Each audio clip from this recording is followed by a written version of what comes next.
ويغفر لكم ذنوبكم ومن يطع الله ورسوله فقد فاز فوزا عظيما. وقال تعالى في موضع آخر بعد أعوذ بالله من الشيطان الرجيم بسم الله الرحمن الرحيم فلما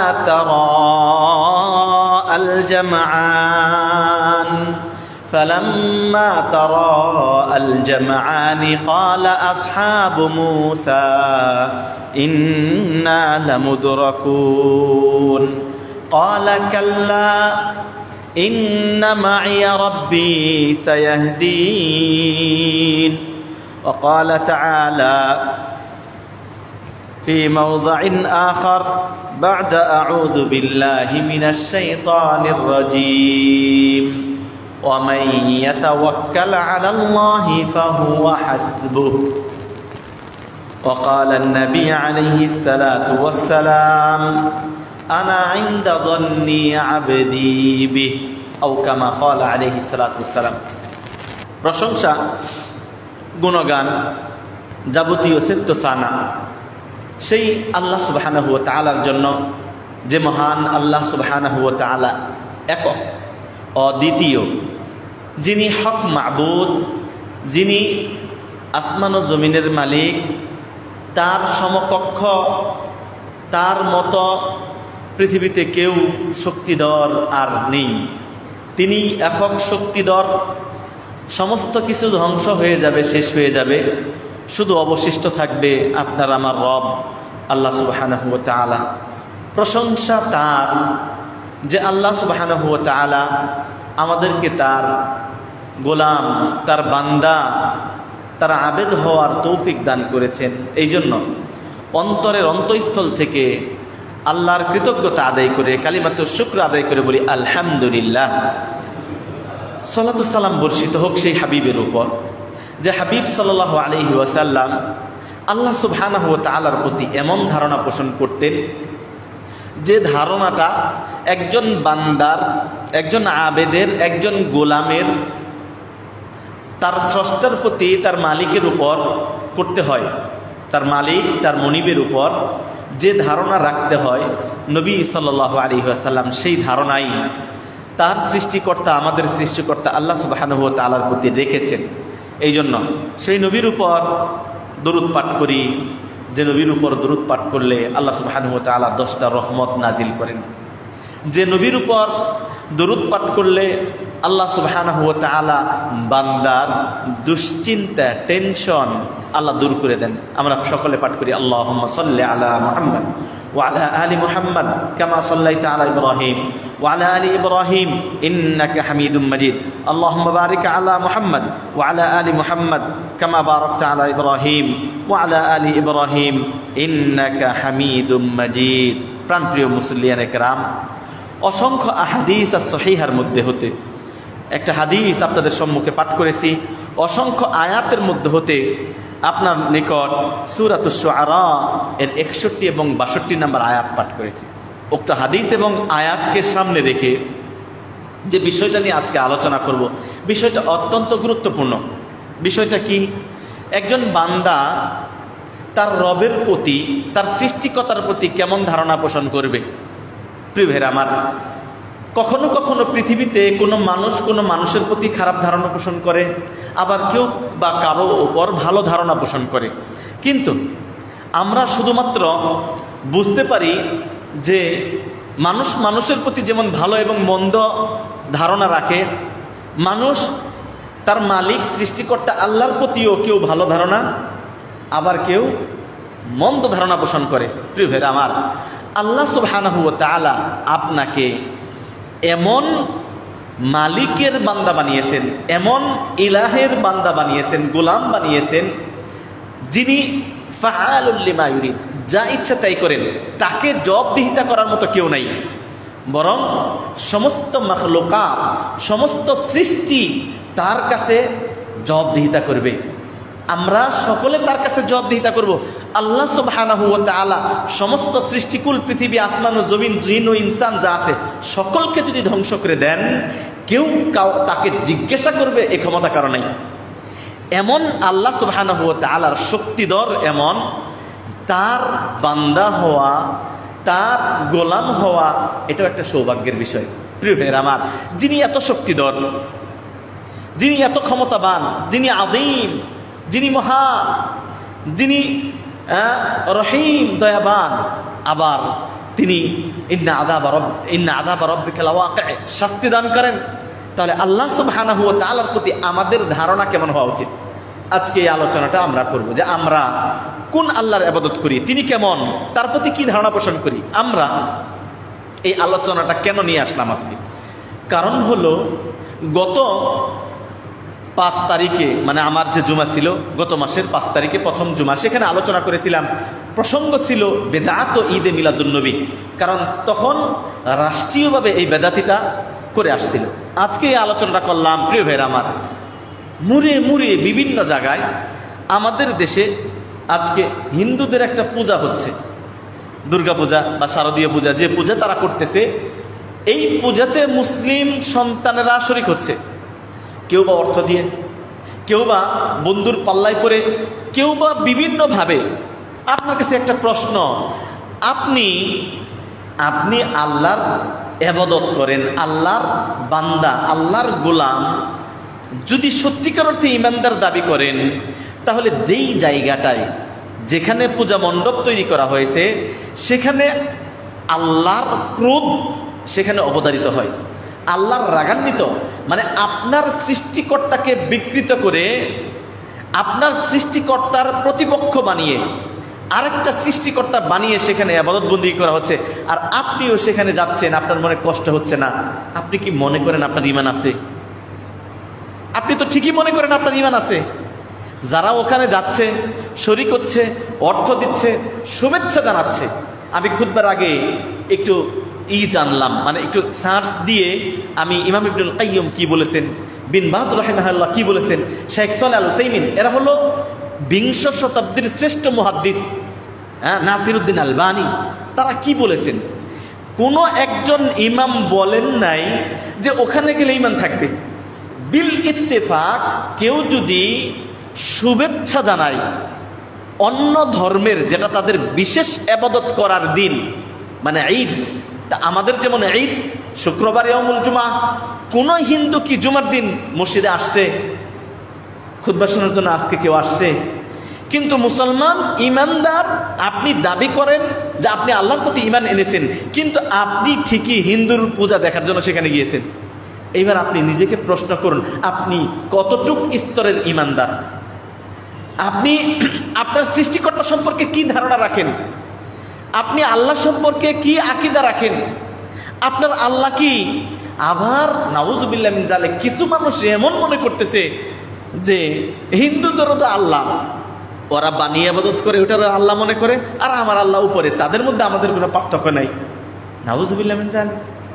হ্যাঁ, যেখানে ইসলাম ধর্মে মূর্তি তৈরি করা এটা শিরক, এটা হারাম। এই জন্য ইমাম ইবনুল কাইয়্যিম আল জাওজির কথাটা আমি আপনাকে বলছি। উনি বলছেন, একজন ব্যক্তি যদি অমুসলিমদের কোনো নির্দিষ্ট পূজা বা ঈদ, এটা হিন্দু, খ্রিস্টান, বৌদ্ধ যাদেরই হোক না কেন, তাদের ধর্মীয় কাজের দিন বা সুনির্দিষ্ট ইবাদতের দিন, পূজার দিনে যদি শুভেচ্ছা জানায় কোনো মুসলিম, সে কখনো ঈমানদার থাকতে পারে না। বরং এইটা এত জঘন্যতম অপরাধ যে জিনার চাইতেও বেশি অপরাধ, মদ খাওয়ার চাইতেও বেশি অপরাধ কি জানানো? ওই হিন্দুদের পূজায় অংশগ্রহণ করা, সেখানে যাওয়া। হ্যাঁ, অথচ আপনি দেখবেন এই যে পূজা আসতেছে, এই পূজাকে কেন্দ্র করে মেলা দিচ্ছে, যেখানে শিরকি কর্মকাণ্ড হচ্ছে, যেখানে আল্লাহ সুবহানাহু ওয়া তাআলার সাথে সরাসরি সংঘর্ষে জড়াচ্ছে, এই জায়গাটায় আপনি যে সাপোর্ট দিতেছেন, আপনার ঈমান ঠিক আছে? আমার, আমরা যদি আল্লাহকে, আল্লাহর প্রতি এই ধারণা পোষণ করি, আর যদি আমরা মৃত্যুবরণ করি, কখনো আমাদের নিস্তার হবে না, জাহান্নাম ছাড়া আমাদের কোনো উপায় নাই। এই জন্য আল্লাহ সুবহানাহু ওয়া তাআলার কাছে সবচেয়ে নিকৃষ্ট গুনাহ কোনটি জানেন? শিরকের গুনাহ। শিরকের গুণে সবচেয়ে নিকৃষ্ট। আল্লাহ সুবহানাহু ওয়া তাআলার কাছে যদি কোনো পাপিষ্ট ব্যক্তি উপস্থিত হয়, আল্লাহ তাকে সমস্ত পাপ ক্ষমা করে দিতে পারেন। আপনি চুরি করেছেন, জিনা করেছেন, মদ খেয়েছেন, অপরাধ করেছেন, কিন্তু কোনো অপরাধের মধ্যে হতে শিরকের অপরাধ নেই, মানে আল্লাহর সমকক্ষ যারা তৈরি করেছে ওই অপরাধ নাই। আল্লাহ চাইলে আল্লাহ যাবতীয় সমস্ত জিনা, চুরি, যত অন্যায় করেছেন সমস্ত অন্যায় আল্লাহ চাইলে ক্ষমা করে দিতে পারেন। শুধুমাত্র একটা অন্যায় অপরাধ আল্লাহ ক্ষমা করবেন না, উনি এনে ঘোষণা দিয়েছেন সূরা নিসার 48 নম্বর আয়াতে আল্লাহ ঘোষণা দিয়ে বলছেন, ইন্নাল্লাহা লা ইয়াগফিরু আন ইউশরাকা বিহি ওয়া ইয়াগফিরু মা দুনা যালিকা লিমান ইয়াশা। আল্লাহ বলছেন যে নিশ্চয়ই আল্লাহ ক্ষমা করবেন না, লা ইয়াগফিরু আন ইউশরাকা বিহি, কোন ব্যক্তি যদি আল্লাহর সাথে শিরক করে আল্লাহ ওই ব্যক্তিকে ক্ষমা করবেন না। ওয়া ইয়াগফিরু মা দুনা যালিকা লিমান ইয়াশা, এই শিরকের গুনাহ ব্যতীত যত গুনাহ আছে আল্লাহ চাইলে তিনি ক্ষমা করতে পারেন। প্রিয় ভাইরা আমার, তাহলে যে গুনাহটাকে আল্লাহ ক্ষমা করবেন না এমন গুনাহ যে জায়গায় আছেন তাকে আপনি সাহায্য করছেন, ওই জায়গায় যে অর্থ দিয়ে যেভাবেই হোক সাহায্য করতেছেন, আল্লাহ আপনার এই সহযোগিতাটা ক্ষমা করবেন? কখনো না। এই জন্য এটা হারাম, এটা কবিরা গুনাহ। এখান কেউ যদি মনে করে যে ওরাও তো একটা ধর্মের অনুসরণ করে, তারও তো অধিকার আছে, হ্যাঁ, এটাকেও হক মনে করে যে আমি একটা বিশ্বাস স্থাপন করি, আমার বিশ্বাস হচ্ছে আল্লাহ রাব্বুল আলামিন আরশ আজিমের উপরে আছেন, তিনি আমার আল্লাহ, তাদের আল্লাহ এটা, তাদের রব ওইটা, এটাও যদি বিশ্বাস করে সেটাও রব। প্রিয় ভাইরা আমার, তাদের মূর্তি, এটা কি সঠিক না ব্যাঠিক? এটা ব্যাঠিক। এইটা যদি আপনি মনে করেন তাদেরও উপাসক এইটা, তাদেরটা যদি সত্য মনে করেন, তাহলে আপনি ইসলাম থেকে বের হয়ে গেছেন। আপনি যদিও দাঁড়িয়ে রাখছেন, আপনিও জুমাতে আসছেন, আপনিও যদি নামাজ পড়েন, তথাপিও আপনার এই আকীদার কারণে, এই বিশ্বাসের কারণে আপনি ইসলাম থেকে বের হয়ে গেছেন। ইসলাম মানে এটা না আপনি নামাজ পড়লেন, রোজা রাখলেন, দাঁড়িয়ে রাখলেন, আপনি মুসলমান থাকবেন, এটার নামই শুধু ইসলাম না। ইসলাম মানে কিছু আকীদা, কিছু বিশ্বাস, আল্লাহর প্রতি সুধারণা পোষণ করা। প্রিয় ভাইরা আমার, এই জন্য শুরুতেই বলছি, যদি কোনো ব্যক্তি আপনার সন্তানকে, বিশেষ করে মা বোনদেরকে বলবো এবং বাবা যারা আছেন, আপনার সন্তানরা এই কয়টা দিন কোথায় যাচ্ছে, কেন যাচ্ছে, হ্যাঁ, কি কাজে যাচ্ছে, আপনারা একটু তদারকি করবেন। কারণ আপনি বাবা হয়ে কখনো চান না আপনার সন্তানটা জাহান্নামে যাক, এটা চান আপনি? কখনো চান না। তাহলে সন্তান যদি জাহান্নামে যাওয়ার কারণ হয়, কোনো পূজা মণ্ডপে যায়, কোনো মেলাতে যায়, যেখানে গেলে ঈমান হারা হয়ে যাবে, সেটার দায়িত্বটা আপনারও আসবে তার ঈমানটা রক্ষণাবেক্ষণ করার জন্য। অনুরোধ করব, সরকারি বন্ধ চলছে, হ্যাঁ, স্কুল ছুটি, হ্যাঁ, আশ্চর্য হই মাদ্রাসাও ছুটি দেয় পূজার কারণে। মাদ্রাসায় কোনো হিন্দু পড়ে?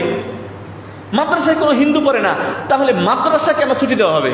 এটা আমার প্রশ্ন। কেন মাদ্রাসায় ছুটি? তো তাদের গণতান্ত্রিক দেশ, অমুসলিমরা ঠিক আছে, স্কুলে পড়ে অনেক অমুসলিম আছে, তাদের কারণে তাদের ছুটি দিতে পারে, কিন্তু মাদ্রাসা যেখানে কোনো অমুসলিমরা লেখাপড়া করে না, সমস্ত মুসলিমরা, এইটা কেন ছুটি দেওয়া হয়? এই 3 দিন 5 দিন কেন ছুটি দেওয়া হলো? এটা লেখাপড়া নষ্ট করা, এটা কোনো ক্রমেই উচিত না মাদ্রাসায়। বরং আপনার সন্তানেরা এটা শিখতে পারছে যে আজকে হলো পূজার দিন। আবার মুসলমানও মনে করে যে পূজার দিন না, পূজা হইলেই বৃষ্টি হয়, পূজা হইলেই বৃষ্টি হয়, মানে বরকত নাজিল হইতেছে ওদের পূজার কারণে। এই কথা বলার কারণে আপনি ঈমান হারা হয়ে গেলেন। বৃষ্টির মালিককে আল্লাহ সুবহানাহু ওয়া তাআলা, বৃষ্টি দেন আল্লাহ, তিনি যেখানে ইচ্ছা বৃষ্টি দেন, এটা তার ইচ্ছা। কিন্তু মানুষ মুখে মুখে এমন কিছু কথা বলে যে কথা বলার কারণে আল্লাহর প্রতি কুধারণা পোষণ করে, হ্যাঁ, এবং সে ব্যক্তি, এই জন্য নবী সাল্লাল্লাহু আলাইহি ওয়াসাল্লাম বলছেন, আসবাহা ইবাদি মুমিনুন বি ওয়া কাফিরুন বি কাওকাব, আমার বান্দারা সকালবেলায় মুমিন হয়, বিকাল বেলায় কাফের হয়ে যায়। হ্যাঁ, বিকাল বেলায় মুমিন হয়, সকাল বেলায় কাফের হয়ে যায়। কিভাবে? বলছে, রাতের বেলা বৃষ্টি হয়েছে, আজকে রাতে বৃষ্টি হয়েছে, সকালবেলা উঠা কিছু মুসলিম বলবে মুতিরনা বিফাদলিল্লাহি ওয়া বিরহমাতি, আল্লাহর রহমতে আজকে বৃষ্টি হয়ে গেছে, ওরা ঈমানদার। আবার কিছু মানুষ বলবে আজকে পূজার দিন, হ্যাঁ, আবার বলবে আজকে অমুক তারকার কারণে এটা হয়েছে, হ্যাঁ, বলে মুতিরনা বিনাওয়াই কাযা ওয়া কাযা, অমুক তারকার কারণে, অমুকের কারণে, পূজার কারণে, এই কারণে বৃষ্টি হয়ে গেছে। বৃষ্টিটাকে আল্লাহর দিকে নিসবত না করে, আল্লাহর দিকে সম্পৃক্ত না করে, আল্লাহর দিকে সম্বন্ধ না করে আপনি যখনই গায়রুল্লাহর দিকে সম্বন্ধ করবেন তখন আপনি আল্লাহর সাথে শিরক করলেন, আপনি ঈমান হারা হয়ে যাবেন। এই জন্য নবী সাল্লাল্লাহু আলাইহি ওয়াসাল্লাম বলছেন, বান্দারা আমার উম্মত সকালবেলা মুমিন হয়, বিকেলবেলা কাফের হয়, বিকেলবেলা মুমিন হয়, সকালবেলা কাফের হয়। কথার কারণে সে কি হয়ে যায়? ইসলাম থেকে বের হয়ে যায়। প্রিয় ভাইয়ের আমার, এই জন্য এখন এই ছুটিটা অত্যন্ত গুরুত্বপূর্ণ। আর প্রিয় ভাইয়ের আমার, আমরা আজকে বিশেষ যে আল্লাহর প্রতি ধারণা কেমন পোষণ করব, আমরা আল্লাহর প্রতি কি ধারণা পোষণ করব, আমি কয়েকটা আয়াত দিয়ে সামনে আলোচনাটা নিয়ে যাব। যে কোনো ব্যক্তি যদি এই মূর্তি পূজা যেখানে হচ্ছে, হিন্দুদের পূজা হচ্ছে, এখানে যদি অবতীর্ণ হন, যান, তাহলে তার ব্যাপারে কি বলা হচ্ছে দেখেন। ওমর ইবনুল খাত্তাব রাদিয়াল্লাহু তাআলা আনহু তিনি বলছেন, লা তা'লামু রিতানাতাল আহাজিম ওয়া লা তাদখুলু আলাল মুশরিকিনা ফি কানাইসিহিম ওয়া মাঈদিহিম। ওমর ইবনুল খাত্তাব বলছেন যে মুশরিকদের, যারা আল্লাহর সাথে শিরক করে, এক আল্লাহকে বিশ্বাস স্থাপন করে না, তাদের কানিসা, কানাইস, তাদের পূজা মণ্ডপ, তাদের ইবাদতের জায়গাতে তোমরা প্রবেশ করো না। লা তাদখুলু ফি কানাইসি ইয়াউমা ঈদ, লা তাদখুলু আলাল মুশরিকিনা ফি কানাইসি ইয়াউমা ঈদ। ক্বালা ফা ইন্নাস সাখতা, কেন বলছেন ফা ইন্নাস সাখতা? সাখত মানে আল্লাহর ক্রোধ, আল্লাহর রাগ, ইয়ানজিলু আলাইহিম, যেখানে আল্লাহ ব্যতীত অন্য কারো উপাসনা করা হয়, এই জায়গাটাতে আল্লাহর ক্রোধ, আল্লাহর রাগ এখানে অবধারিত হতে থাকে, নামতে থাকে। ফা ইন্নাস সাখতা ইয়ানজিলু আলাইহিম। সুতরাং যেখানে আল্লাহর ক্রোধ, আল্লাহর রাগ, আল্লাহর অসন্তুষ্টি অবতীর্ণ হয়, ওইখানে আপনি যাবেন কি যাবেন না আপনার বিষয়। ওমর ইবনুল খাত্তাব স্পষ্ট করে বলেছেন, যেখানে অমুসলিমরা পূজা করে তাদের ইলাহের, সেখানে যদি কেউ যায় তোমরা যাবে না। সেখানে কেন যাবে না? সেখানে আল্লাহর ক্রোধ, আল্লাহর রাগ, আল্লাহর অসন্তুষ্টি অবতীর্ণ হতে থাকে। সুতরাং যারা যাবেন তারা আল্লাহর রাগ, আল্লাহর ক্রোধ, আল্লাহর অসন্তুষ্টি অর্জন করার জন্য সেখানে যাচ্ছেন। এখন যাবেন কি যাবেন না? বিশেষ করে যুবক ভাইরা ওখানে যায়, কারণ আছে সেখানে নাচ গান হয়, নাচ গান হয়, বিভিন্ন মহিলাদের আনাগোনা হয়। প্রিয় ভাইয়ের আমার, একদিকে ইমান আর একদিকে আপনার কালচার, এটা কখনো ইসলামিক কালচার হতে পারে না। কেউ কেউ বলতে চায় এটাই হলো মুসলমান কালচার, এটা হলো বাঙালি কালচার। বাঙালি কালচার যদি এটা হয়, এই বাঙালি কালচারকে আপনাকে অ্যাভয়েড করা ইমানের কর্তব্য, ইমানের দাবি। বাঙালি কালচার যদি হয় আপনার হিন্দুদের মেলায় যাওয়া, এই কালচার যদি আপনি গ্রহণ করেন তাহলে আপনি পরকাল হারাবেন, আপনি ঈমান হারা হবেন। সুতরাং প্রিয় ভাইয়েরা আমার, এখান থেকে অবশ্যই আপনাকে সাবধান হতে হবে আর আল্লাহ সম্পর্কে সুধারণা পোষণ করতে হবে। আল্লাহ সুবহানাহু ওয়া তাআলা আমাদেরকে যাবতীয় শিরকি এখান থেকে আমাদের বেঁচে থাকার তৌফিক দান করুন, আমিন। প্রিয় ভাইয়েরা আমার, কয়েকটা আয়াত পাঠ করেছি, তোর মধ্যে একটা হলো আজকের আলোচনার মূল বিষয় হলো হুসনুল যান্নি বিল্লাহ, আল্লাহর প্রতি ধারণা পোষণ করা। আল্লাহর প্রতি কেমন ধারণা আমাদের রাখা উচিত, এ বিষয়ে একটা ছোট্ট হাদিস পড়ি। আল্লাহ নবী সাল্লাল্লাহু আলাইহি ওয়াসাল্লাম বলেছেন, লা ইয়ামুতান্না আহাদুকুম, লা ইয়ামুতান্না আহাদুকুম, তোমাদের মধ্যে কেউ যেন মৃত্যুবরণ না করে, ইল্লা ওয়া হুয়া ইউহসিনু যান্নি বিল্লাহ, রাওয়াহু মুসলিম, সহিহ মুসলিমের হাদিস। তোমাদের মধ্যে কেউ যেন এমনভাবে মৃত্যুবরণ না করে, আল্লাহর প্রতি সুধারণা পোষণ ব্যতীত তোমাদের মধ্যে কেউ যেন মৃত্যুবরণ না করে। তাহলে আল্লাহর প্রতি সুধারণা করতে হবে। আল্লাহ নবী সাল্লাল্লাহু আলাইহি ওয়াসাল্লাম অসংখ্য আয়াতে বলেছেন আল্লাহর প্রতি সুধারণা করতে। আল্লাহর প্রতি সুধারণা এটা ইবাদত। নামাজ, রোজা, হজ, যাকাতই শুধু ইবাদত না, ইবাদত দুই প্রকারের, ইবাদত কলবিয়া, ইবাদত জিসমানিয়া, একটা শারীরিক ইবাদত আর একটা অন্তরের ইবাদত। অন্তরেরও ইবাদত আছে। এই যে এতক্ষণ যা আলোচনা করলাম আকীদাগত, যেটা অন্তরের সাথে সম্পৃক্ত, এটা অন্তরের ইবাদত। অন্তরের ইবাদত হলো আল্লাহর প্রতি সুধারণা পোষণ করা। কি কি ধারণা পোষণ করা, সামনে কয়েকটা ঘটনা নিয়ে আসবো, তাহলে বুঝতে পারবেন আল্লাহর প্রতি সুধারণা পোষণ করলে আল্লাহ কখনো আপনাকে অপদস্থ করবেন না। আল্লাহর প্রতি সুধারণা যদি পোষণ করেন, আপনি সদা সর্বদা সব সময় আল্লাহর প্রতি, যত বড় দুর্ঘটনা ঘটুক না কেন, একটা ঘটনা বলি তাহলেই বুঝতে পারবেন। এই ঘটনাটা ডক্টর জাকির নায়েক তার লেকচারে আলোচনা করেছিলেন, আল্লাহর প্রতি সুধারণা পোষণ করা কেমন। দুই ব্যক্তি, সোনার দেশ, আমেরিকার দেশ, স্বপ্নের দেশ, সবাই সেখানে যেতে চায়। সেখানে আড়ম্বর জীবনযাপন, অনেক টাকা পয়সা। দুইজন বন্ধু একই সাথে লেখাপড়া করেছে, ছোট থেকে বড় হয়েছে। বড় হওয়ার পর দুইজন বন্ধু আমেরিকার ভিসা পেয়েছে। একটা ছোট্ট ঘটনা যেটা ডক্টর জাকির নায়েক আলোচনা করেছেন দিয়ে আপনাকে বোঝাতে চাচ্ছি আমি যে আল্লাহর প্রতি সুধারণা পোষণ করলে যে আপনি আল্লাহকে সাহায্যকারী হিসেবে পাবেন। সবসময় এটা যত বড় বিপদেই হোক না কেন, ওই বিপদের মধ্যে আপনি বলবেন যে আল্লাহ এই বিপদটা দিয়েছে আমার কল্যাণের জন্য, ভালোর জন্য। হতে পারে আপনার চাকরি হারা, হতে পারে আপনি অ্যাক্সিডেন্ট করে একটা পা আপনার কেটে ফেলতে হয়েছে, তখনও আপনাকে ধারণা পোষণ করতে হবে আমার এই পা কর্তনটাও আল্লাহ আমার কি করছেন, কল্যাণের জন্য করেছেন। এটা হলো তাকদীরের প্রতি বিশ্বাস স্থাপন করা, আল্লাহর প্রতি ধারণা পোষণ করা। প্রিয় ভাইরা আমার, আপনি আল্লাহ নিজে বলেছেন হাদিসে কুদসিতে, বলছেন আনা ইনদা যান্নি আবদি বি, বান্দা আমাকে যেমন মনে করে আমি বান্দার নিকট ওই রকম। হাদিসের সোজা ভাষা মানে আপনি যদি মনে করেন যে আল্লাহ আমার এই বিপদে সাহায্য করবেই, আল্লাহ আপনাকে সাহায্য করবেন। আর আপনার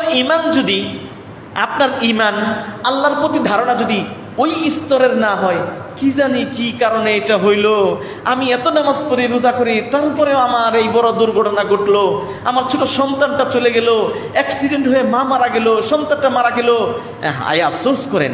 আল্লাহর তাকদীরের প্রতি যদি আপনি সন্তুষ্টি না থাকেন, আল্লাহর প্রতি ভালো ধারণা না রাখেন, প্রিয় ভাইরা আমার, আপনি যদি আল্লাহর প্রতি খারাপ ধারণা পোষণ করেন আর যদি মৃত্যুবরণ করেন, তাহলে জাহান্নাম ছাড়া আপনার কোনো উপায় নেই। কারণ একটা জেনে রাখুন, মানুষের তাকদীর আল্লাহ সুবহানাহু ওয়া তাআলা আপনাকে সৃষ্টি করার 50,000 বছর পূর্বে লিখে রেখেছেন। আল্লাহ নবী সাল্লাল্লাহু আলাইহি ওয়াসাল্লাম বলেছেন যে ইন্নাল্লাহা কাতাবা মাকাদিরাল খালাইকা ক্বাবলা 50,000 সানা। আল্লাহ আপনাকে আমাকে সৃষ্টি করার 50,000 বছর পূর্বে লিখে রেখেছেন আপনার কোন বিপদ হবে, কোন দুর্ঘটনা ঘটবে। কিন্তু আমরা জানি না কোন বিপদ হবে, কোন দুর্ঘটনা ঘটবে। যেটা ঘটে যাবে বুঝতে হবে এটা আমার তাকদীরে ছিল, এবং এর প্রতি সন্তুষ্ট থাকতে হবে এবং আল্লাহর প্রতি সুধারণা রাখতে হবে। আল্লাহ একজন মুমিনকে তার পায়ের নিচে যদি একটা কাঁটা ফুটে, কাঁটা রাস্তা দিয়ে হাঁটতেছেন, বুড়োই কাঁটা পায়ে লেগে গেছে, এই কাঁটার কারণে হাত্তা শাউকাতা ইউশিকুহা, একটা কাঁটা যদি পুঁতে যায়, এই কাঁটার বিনিময়েও মুমিন যদি আল্লাহর প্রতি সুধারণা রাখে, তাহলে বলে ইন্না লিল্লাহ, একটা কাঁটা লাগছে, বিসমিল্লাহ বলে কাঁটাটা বের করে দেয়। আল্লাহ এই কাঁটার বিনিময় মুমিনকে দান করেন। আল্লাহ আজুরা দেয়, কারণ আপনি আল্লাহর প্রতি সুধারণা পোষণ করছেন। এজন্য আল্লাহর প্রতি সুধারণা পোষণ করা ঈমান, এটা ইবাদা কালবিয়া, অন্তরের কিছু ইবাদত আছে, তোর মধ্যে অন্যতম একটা ইবাদত হলো আল্লাহর প্রতি সুধারণা পোষণ করা। আল্লাহর প্রতি সুধারণা পোষণ করা অন্তরের ইবাদত, ঈমান অন্তরের ইবাদত। অন্তরের কিছু ইবাদত, এটা অন্তরে এই ইবাদতটা যত বৃদ্ধি করবেন তত ঈমান বৃদ্ধি পাবে, আপনি তত আল্লাহকে খুঁজে পাবেন।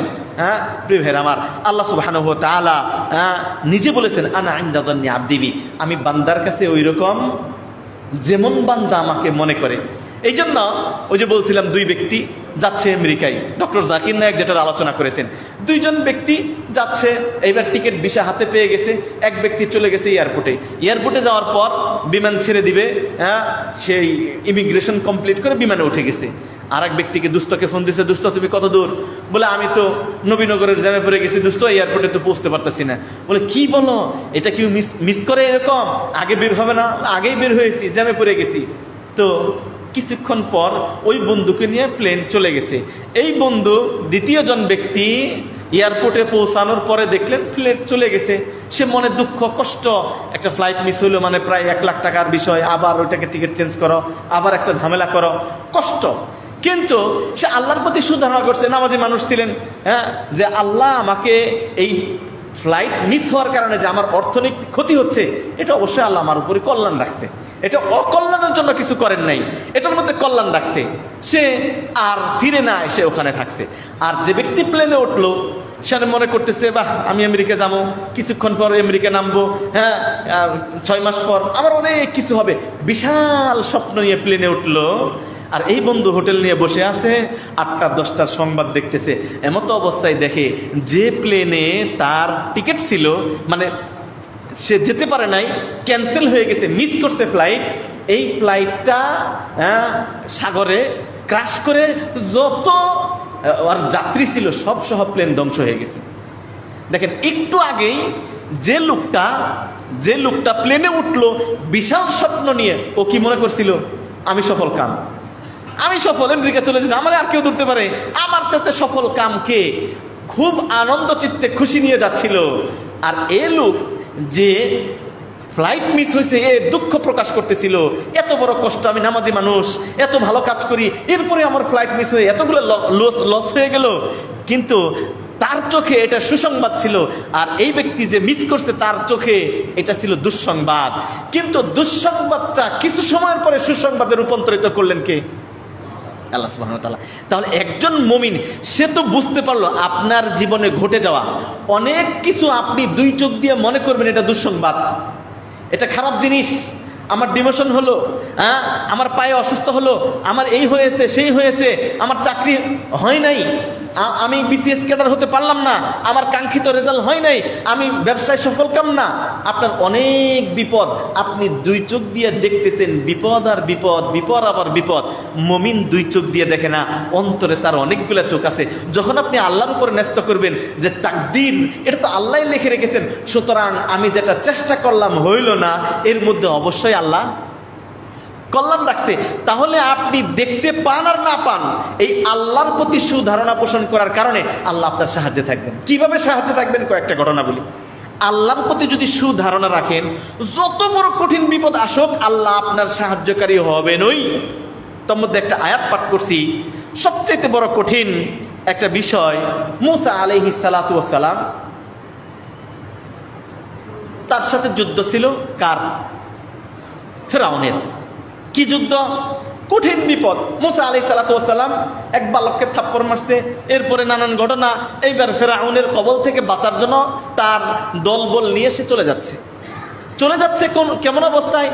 যখন জানতে পারলো ফিরআউন, জানার পরে ফিরআউন মুসা আলাইহিস সালাতু ওয়াস সালামের পিছু নিয়েছে, তাকে এই মিশর থেকে পালাইতে যেতে দেওয়া যাবে না, ওকে হত্যা করতে হবে। এইবার মুসা আলাইহিস সালাতু ওয়াস সালামের পিছনে ছুটছে ফিরআউনের কবল। আল্লাহ রাব্বুল আলামিন সূরা শুআরার 61, 62, 63 নম্বর আয়াতে বিষয়টা উল্লেখ করেছেন। এখন সামনে সাগর, পিছনে ফিরআউনের বাহিনী, যাবে কোথায়? উপায় নাই। মুসা আলাইহিস সালাতু ওয়াস সালামের যারা সঙ্গী ছিল তারা মুসা আলাইহিস সালাতু ওয়াস সালামকে বলছেন, মুসা, পিছনে ফিরআউনের বাহিনী, সামনে সাগর, যাব কোথায়? কোনো উপায় নাই, আমরা হয়তো সাগরে পড়ে মরবো, আর না হলে তাদের তরবারির আঘাতে মৃত্যুবরণ করব। মুসা আলাইহিস সালাতু ওয়াস সালাম এই কঠিন বিপদের মুহূর্তে কি বলেছিলেন? আল্লাহর প্রতি কি ধারণা পোষণ করেছিলেন? দেখেন, আল্লাহ তাআলার কথা দিয়ে আপনাকে আমি বুঝাই, তাহলে দেখতে পাবেন এত বড় বিপদের মুহূর্তে মুসা আলাইহিস সালাতু ওয়াস সালাম আল্লাহর প্রতি সুধারণা পোষণ করার কারণে আল্লাহ তাকে সাহায্য করছেন। কিভাবে? দেখেন, আল্লাহ বলছেন, ফালাম্মা তারা আল জামআন ক্বালা আসহাবু মূসা ইন্না লামুদরাকুন। ফালাম্মা তারা আল জামআন, যখন দুই দল একত্রিত হলো, ক্বালা আসহাবু মূসা, মুসা আলাইহিস সালাতু ওয়াস সালামের সাথীবর্গ বলল, ইন্না লামুদরাকুন, আরে আমাদেরকে ধরে ফেলবে, আমাদেরকে ধরে ফেলবে মুসা নবী। এই যে পিছনে আয়েশা বলল ধরে ফেললো। মুসা নবী বলছেন, কাল্লা, ক্বালা কাল্লা ইন্না মাইয়া রাব্বি সায়াহদিন, আমি আমার রবের প্রতি এই ধারণা পোষণ করি না যে রব সমস্ত কিছুর মালিক, তিনি আসমান ও জমিনের মালিক। ইন্না মাইয়া রাব্বি, আমার রব আমার সাথে আছেন, সায়াহদিন, অতি সত্বর তিনি আমাকে পথ দেখাবেন, তিনি আমাকে বিপদে ফেলবেন না। সামনে সাগর, পিছনের শত্রু। এরপরেও তিনি আল্লাহর প্রতি কি ধারণা পোষণ করতেছেন? আমার আল্লাহ আমাকে বিপদে ফেলবেন না। ইন্না মাইয়া রব্বি, আমার সাথে আমার রব আছেন, আর কেউ না থাকুক, পৃথিবীর কেউ না থাকুক, পিছনে বিপদ, সামনে বিপদ।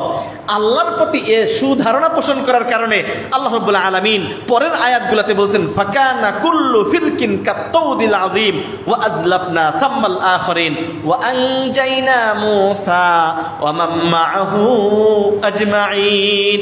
আল্লাহর প্রতি সুধারণা পোষণ করার কারণে আমি মূসা এবং তার বাহিনীকে মুক্ত করলাম। কিভাবে? আল্লাহ রাব্বুল আলামিন বলেন, ইয়া মূসা ইদরিব বিআসাকাল হাজার বাহার, হে মূসা তোমার যে লাঠি, বিসমিল্লাহ বললে সাগরের মধ্যে মারো। ইদরিব বিআসা আল বাহার, সমুদ্রে মারো। বিসমিল্লাহ বলে লাঠিটা যখন নিক্ষেপ করলো, 12টা গোত্র ছিল, 12টা গোত্রের জন্য সমুদ্রের পানি আলাদা করে আল্লাহ রাস্তা বানিয়ে দিলেন। কে দিলেন? কেন দিলেন? এইটা পয়েন্ট। আজকে আমি আল্লাহর প্রতি সুধারণা, মানে যত বিপদ, মুসা আলাইহিস সালাতু ওয়াস সালামের যত বড় বিপদ হইল, এর চাইতে বড় কঠিন বিপদে কি আপনি আছেন?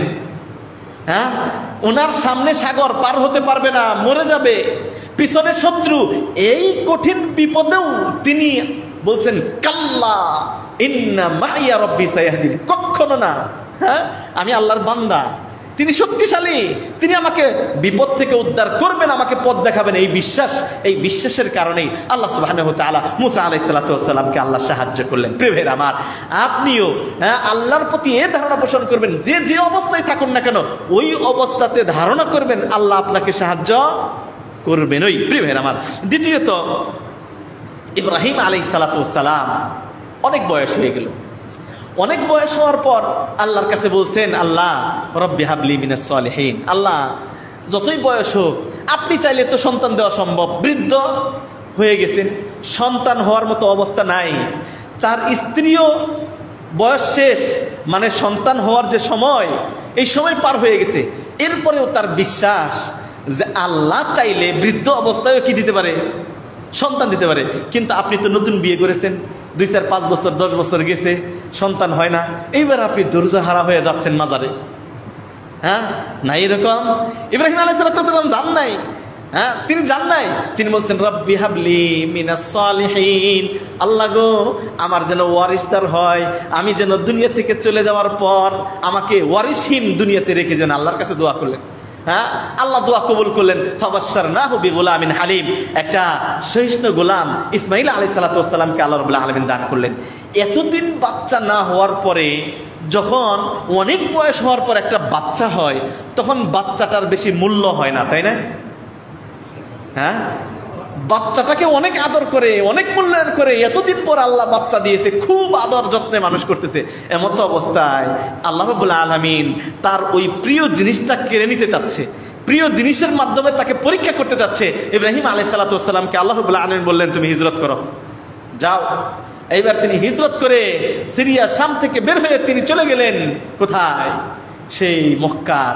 এখন মক্কা যেমন দেখতেছেন, মক্কা তো তখন এরকম না, মরুভূমি, কিচ্ছু নাই। এমতো অবস্থায় ইব্রাহিম আলাইহিস সালাতু ওয়াস সালাম তার স্ত্রী হাজেরা এবং ইসমাঈল আলাইহিস সালাতু ওয়াস সালামকে রেখে চলে যাচ্ছেন। সন্তান এবং স্ত্রীর দিকে যদি তাকায় তাহলে মায়া জন্মাবে, তাদের দিকে না তাকিয়ে তিনি চলে যাচ্ছেন। এই মতো অবস্থায় মা বোনদেরকে বলবো, ঘটনাটা খুব সুন্দর করে শুনেন। শুধু তার স্ত্রী ডাকতেছে, ইয়া ইব্রাহিম, ওহুয়া ইয়ালতাফিতু ইলাইহা, বলতেছে স্বামী গো একটু তাকান, কোথায় যাচ্ছেন আপনি? কিন্তু স্বামী কোনো উত্তর না দিয়ে চলে যাচ্ছেন রেখে। শেষে বলতেছেন, আল্লাহু আমারাকা বিহাদা, আল্লাহকে আপনাকে এই আদেশ করেছেন। স্ত্রী শুধু এইটুকুই কথা, মরুভূমি, কেউ নাই, হ্যাঁ, নতুন সন্তান হয়েছে, একটু পরে দুধ পান করতে চাবে, খানা নাই, হয়তো কিছু পানি আর কিছু খেজুর, আর কিচ্ছু নাই। যখন বললেন নাম, ফাআশারাত বিরাসিহি নাম, তাদের দিকে তাকাইলেন না, শুধু মাথা দিয়ে ইশারা করলেন, আল্লাহ আদেশ করেছেন। তারপরে দেখেন হাজেরা, মা বোনদেরকে বলবো এই কথাটা শুনে রাখবেন, জীবনে বহু উপকার হবে। হাজেরা আলাইহিস সালাতু ওয়াস সালাম তখন কি বললেন? বলছেন, ইদান লাই ইউযায়্যুনাল্লাহ, যদি আল্লাহ আদেশ করে থাকে তাহলে আল্লাহ আমাদেরকে ধ্বংস করবে না। জান আপনি, আল্লাহ ভরসা। দেখেন কেমন কঠিন পরীক্ষা, মরুভূমি, কিচ্ছু নাই, বাতি নাই, কোথায় থাকবে ঘর নাই, কি খাবে নাই, ছোট একটা বাচ্চা নিয়ে মরুভূমির মধ্যে ছেড়ে দিয়ে আসছে। কেমন ইমানদার নারী, কেমন তার ঈমান, কেমন আল্লাহর প্রতি সুধারণা, কেমন আল্লাহর প্রতি বিশ্বাস, বিশ্বাসের স্তরটা, ঈমানের স্তরটা কতটুকু হলে বলে আপনি যেতে পারেন, যদি আল্লাহ আদেশ করে থাকে, ইদান লা ইউযায়্যুনাল্লাহ, আল্লাহ আমাদেরকে পথভ্রষ্ট করবেন না, আল্লাহ আমাদেরকে ধ্বংস করবেন না, আল্লাহ আমার জন্য যথেষ্ট হয়ে যাবেন। চলে যাচ্ছেন, ফাকান আল্লাহু ইনদা হুসনি যান্নি হাদিল মারআ সালিহা ফাতাফাজ্জারা, একটু পরেই পানি দরকার, পানি নাই, দৌড়াচ্ছেন একবার সাফাতে একবার মারওয়াতে, যাচ্ছেন এদিক সেদিক, কোথাও পানি পাচ্ছেন না। আল্লাহ সুবহানাহু ওয়া তাআলা প্রতি সুধারণা পোষণ করার কারণে, আল্লাহ সুবহানাহু ওয়া তাআলা তার ঈমানের কারণে, তার ইয়াকিনের কারণে আল্লাহ তাকে সাহায্য করবেন এই বিপদের মুহূর্তে। এই ঈমানের কারণে আল্লাহ জমজমের পানির কূপ আল্লাহ খুলে দিলেন। আল্লাহু আকবার। এমন কূপ খুলে দিলেন, হ্যাঁ, তিনি পানি পান করলেন, তার সন্তানকে পানি পান করালেন, এরপরেও পানি উঠিয়ে গড়িয়ে পড়ে যাচ্ছে। তখন তিনি কি করলেন? বালু দিয়ে চতুর্দিক দিয়ে বেড়া দিলেন। আল্লাহ নবী বললেন, যদি হাজেরা আলাইহিস সালাতু ওয়াস সালাম চতুর্দিক দিয়ে বেড়া না দিতেন তাহলে জমজমের পানি গড়িয়ে পড়ে সারা পৃথিবী ছড়িয়ে যেত, মানুষ এটার পানি পান করতে পারত। আজও পৃথিবীর বুকে আল্লাহর অস্তিত্ব যদি কেউ দেখতে চায় তাহলে জমজমের পানি দেখো, যে আল্লাহ সুবহানাহু ওয়া তাআলা আছেন, তিনি যে পানিটা দিলেন নিয়ামতের, আজও পর্যন্ত পানি উঠতেছে। সেকেন্ডে কত মিলিমিটার মেশিন দিয়ে পানি উঠিয়ে মক্কা মদিনা সাপ্লাই দিচ্ছে, কত পানি খাচ্ছে আল্লাহ রাব্বুল আলামিন। এরকম চাক্ষুষ নিদর্শন দেখার পরেও যদি কেউ গায়রুল্লাহর পূজা করে, এই চাক্ষুষ নিদর্শন দেখার পরেও যদি কেউ আল্লাহর প্রতি সুধারণা পোষণ না করতে পারে, কেউ যদি নাস্তিক হয়, তার চাইতে কপাল পোড়া, তার চাইতে বদনসিবওয়ালা পৃথিবীতে আর কেউ বলে আছে কিনা আমার ধারণা নেই। প্রিয় ভাইয়েরা আমার, ঘটনা থেকে আমি একটা শিক্ষা দিলাম, সেটা হলো আপনি যত বড় বিপদেই থাকেন না কেন, আল্লাহর প্রতি সুধারণা যদি পোষণ করেন, আনা ইনদা যান্নি আবদি বি, আল্লাহ যে বলছেন আমি বান্দার কাছে ওই রকম, বান্দা আমাকে যেমন মনে করে। হাজেরা আলাইহিস সালাতু ওয়াস সালাম মনে করেছেন আল্লাহ আমাকে ধ্বংস করবেন না, আল্লাহ তাকে ধ্বংস করেন নাই। মুসা আলাইহিস সালাতু ওয়াস সালাম মনে করেছিলেন আল্লাহ রাব্বুল আলামিন আমাকে সাগরে ডুবাবে না, ফিরআউনের বাহিনী দিয়ে আমাকে মারবে না, আল্লাহ রাব্বুল আলামিন তাকে হেফাজত করেছেন। নবী মুহাম্মদুর রাসূলুল্লাহ সাল্লাল্লাহু আলাইহি ওয়াসাল্লামের জীবনেও একটা ঘটনাতে বোঝা যায় আল্লাহর প্রতি সুধারণা পোষণ করলে আল্লাহ আপনাকে সাহায্য করবেন। নবী মুহাম্মদুর রাসূলুল্লাহ সাল্লাল্লাহু আলাইহি ওয়াসাল্লামকে আল্লাহ রাব্বুল আলামিন হিজরত করার জন্য বলেন, যাও হিজরত করো। মক্কার মানুষেরা যেহেতু ইসলামটা মেনে নিচ্ছে না, সাদরে গ্রহণ করছে না, মদিনায় প্রস্তুত তারা তোমাকে গ্রহণ করার জন্য, হিজরত করো। তিনি এবং আবু বকর সিদ্দিক রাদিয়াল্লাহু তাআলা আনহু হিজরতের সিদ্ধান্ত গ্রহণ করলেন। যে কথা সেইভাবে হিজরতের জন্য বের হয়ে গেলেন। মক্কার অলিতে গলিতে খবর পৌঁছিয়ে গেল নবী সাল্লাল্লাহু আলাইহি ওয়াসাল্লাম হিজরত করবেন। এইবার মক্কার মুশরিকরা একত্রিত হয়ে ঘোষণা দিলেন, ওকে হিজরত করতে দেওয়া যাবে না, মক্কাটা নষ্ট করে ফেলেছে, মদিনায় যেও মদিনার নষ্ট করে ফেলবে, তাকে হত্যা করতে হবে, বের হও। ছোটাছুটি করতে লাগলো। ছুটতে ছুটতে নবী সাল্লাল্লাহু আলাইহি ওয়াসাল্লাম আবু বকর সিদ্দিক রাদিয়াল্লাহু তাআলা আনহুকে নিয়ে পাহাড়ের উপরে চলে গেলেন। পাহাড়ের উপরে যাওয়ার কারণে পাহাড়ের গর্তটা ছিল এমন যে পাহাড় এবং নিচে গর্ত, পাহাড় নিচে গর্ত। যারা হাজি হজ করতে গেছেন, উমরায় গেছেন, দেখেছেন নিচে গর্তের ভিতরে লুকিয়ে আছে।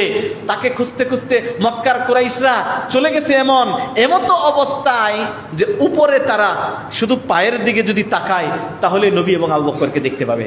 এমতো অবস্থায় আবু বকর সিদ্দিক রাদিয়াল্লাহু তাআলা আনহু নবীর কানে ফিসফিস করে একটা কথা বলেন। কি বলেন দেখেন, ক্বালা আবু বকর রাদিয়াল্লাহু তাআলা আনহু কুলতু লিন-নাবিয়্যি সাল্লাল্লাহু আলাইহি ওয়াসাল্লাম ওয়া আনা ফিল গার, বলছে যখন কাফের মুশরিকরা আমাদের মাথার উপরে দাঁড়িয়ে আছে আমি বুঝতে পারলাম। এমতো অবস্থায় নবীর কানে কানে আমি বললাম, ইয়া রাসূলুল্লাহ লাউ আন্না আহাদাহুম নাযারা তাহতা কদামাইহি লা আবসারনা, আমাদের উপরে দাঁড়িয়ে আছে, ওরা যদি শুধু তাদের পায়ের দিকে লক্ষ্য করে, নিচে পায়ের দিকে তাকায়, লা আবসারনা, ওরা আমাদেরকে দেখতে পাবে। এই কঠিন বিপদ, তরবারি নিয়ে দাঁড়িয়ে আছে মাথার উপরে দাঁড়িয়ে আছে, নিচে শত্রু, দেখতে পাচ্ছে না। বলছে যদি খালি পায়ের দিকে তাকে আমাদেরকে দেখতে পাবো, আমাদের জীবন শেষ।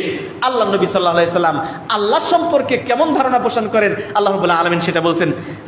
ফাকালা নবী সাল্লাল্লাহু আলাইহি সাল্লাম ইয়া আবা বকর, নবী সাল্লাল্লাহু আলাইহি সাল্লাম আবু বকরকে বলছেন, ইয়া আবা বকর মা যান্নুকা ইয়া আবা বকর বিইথনাইনি আল্লাহু সালিসুহুমা, আবু বকর তোমার কি ধারণা, তুমি আর আমি, শুধু কি তুমি আর আমি, তোমার কি ধারণা সেই আল্লাহর প্রতি যে দুইজনের তৃতীয় জন হচ্ছেন আল্লাহ।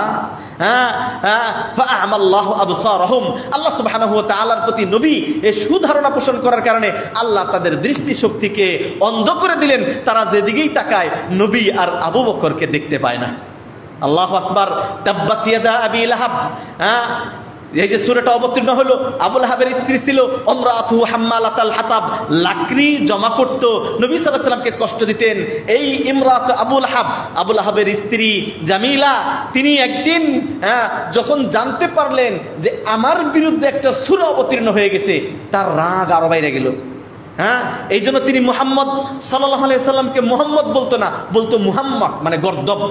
মুহাম্মদ মানে তিনি প্রশংসিত, আর মুহাম্মদ মানে গর্দব। হ্যাঁ, এই জন্য আবু লাহাবের স্ত্রীর বিরুদ্ধে যখন আয়াত অবতীর্ণ হয়ে গেল, বলছে ওকে যদি আমি পাই ওকে শেষ করে দিব।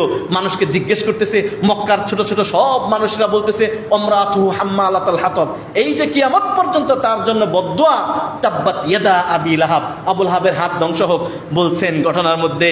এমত অবস্থায় আবু বকর সিদ্দিক, নবী সাল্লাল্লাহু আলাইহি ওয়াসাল্লাম এই মক্কার ঘরের পাশে বসে আছেন।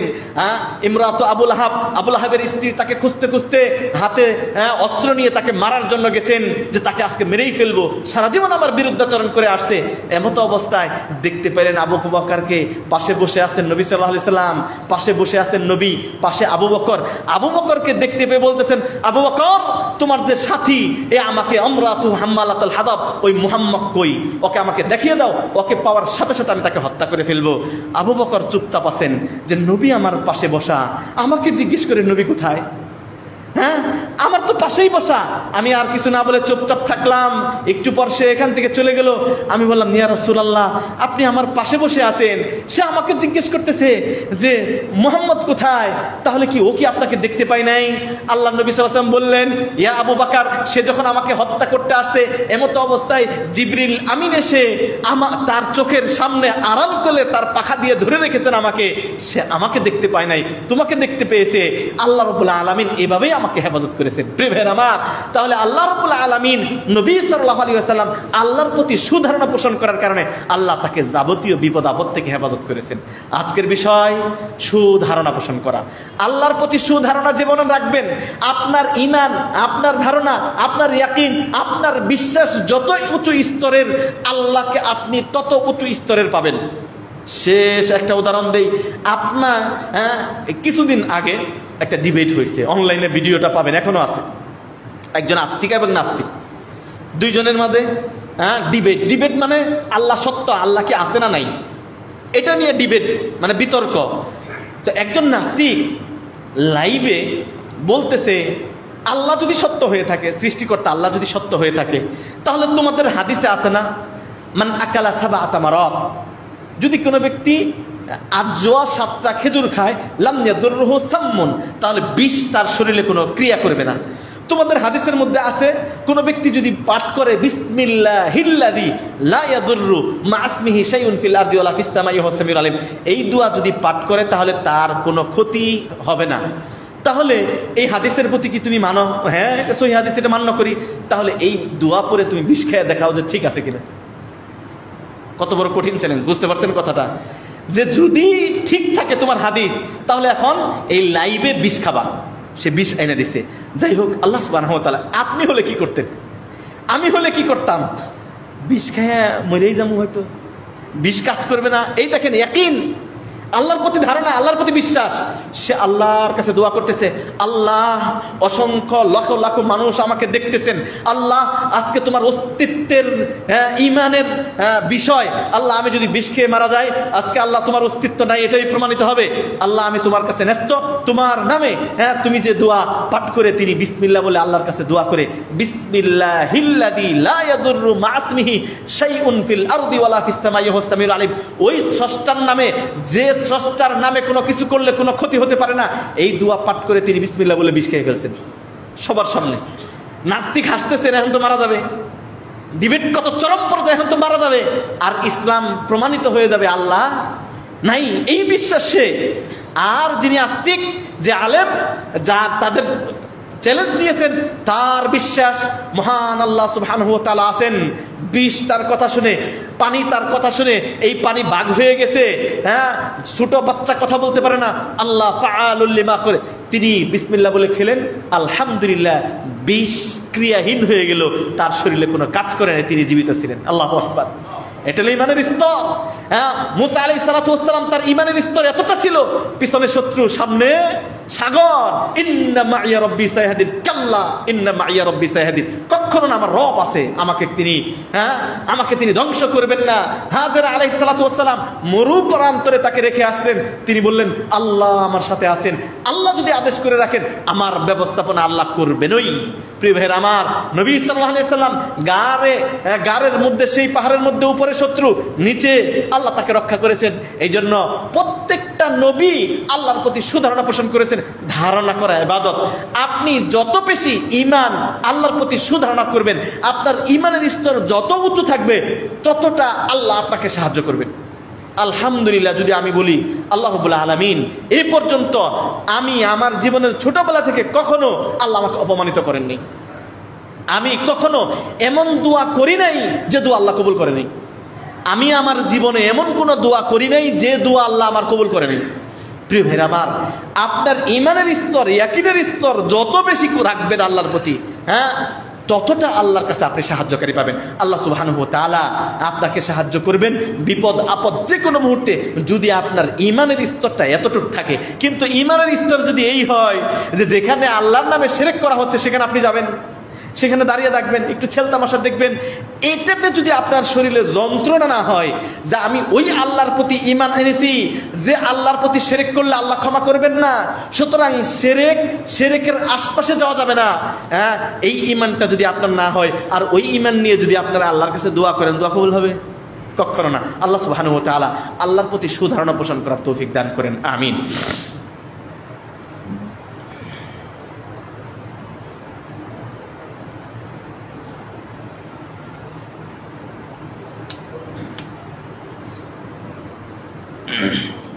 ইন্নাল হামদালিল্লাহ নাহমাদুহু ওয়া